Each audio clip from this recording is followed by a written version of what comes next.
എന്നു മുതലാണ് നിങ്ങളുടെ ജീവിതത്തിൽ ഈ പ്രശ്നങ്ങൾ ഉണ്ടായി തുടങ്ങിയത്? കുട്ടികൾ ഉണ്ടായതിനു ശേഷമാണ് ശരിക്കും ഞങ്ങളുടെ ജീവിതത്തിൽ ഈ പ്രശ്നം ഉണ്ടാകാൻ തുടങ്ങി, സ്വരച്ചേർച്ച ഉണ്ടാകാൻ തുടങ്ങിയത്. എത്ര കുട്ടികളുണ്ട്? ശരിക്കും ഞങ്ങൾക്ക് 2 കുട്ടികളാണ്. ഒന്ന് ഒരു കുട്ടി 2 കുട്ടി. ഒരു കുട്ടിയുള്ളൂ. സ്വന്തം കുട്ടികളുടെ കാര്യത്തിൽ പോലും നിങ്ങൾക്ക് ഉറപ്പില്ല മനുഷ്യ. സത്യവാൻ കൃത്യമായിട്ട് പറയും, ഞങ്ങൾ കൺഫ്യൂഷൻ ആക്കരുത്. അവള് പറയണ 2 കുട്ടികളുള്ളത്. 2 കുട്ടി ഉറപ്പിച്ചു. 2 കുട്ടികളുള്ളത്. അപ്പൊ ഈ 2 കുട്ടികൾ ഉണ്ടായ പിന്നെയാണ് ഇദ്ദേഹത്തിന് എന്നെ സംശയം തോന്നാൻ തുടങ്ങിയത്.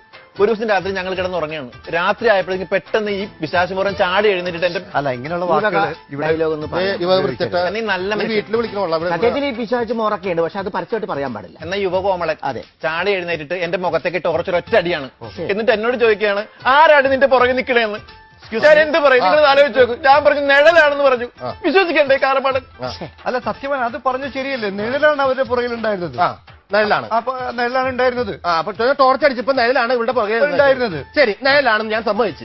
ഞാൻ അങ്ങോട്ട് വന്നപ്പോ ഈ നിഴലെന്തിനാ മതിലടി ഓടിക്കളഞ്ഞത്? എനിക്ക് വേറെ ആര് പറഞ്ഞാലും എനിക്ക് വിഷമം ഉണ്ടാവില്ല സാറേ, മാഡം ശരിക്കും പറഞ്ഞാൽ. പക്ഷെ സ്വന്തം ഭർത്താവ് ഭാര്യ സംശയിക്കാതെ ഒന്നിച്ച് കിടക്കുകയാണ്. ആ സമയത്ത് പെട്ടെന്ന് തന്നെ സംശയിക്കാൻ ഞാൻ സഹിക്കാൻ പറ്റും. ഇങ്ങനെ മാത്രം പ്രതീക്ഷിച്ച് ഞാൻ ഇറങ്ങി പോകുന്നതല്ല. ഒന്ന് ഒതുങ്ങോ.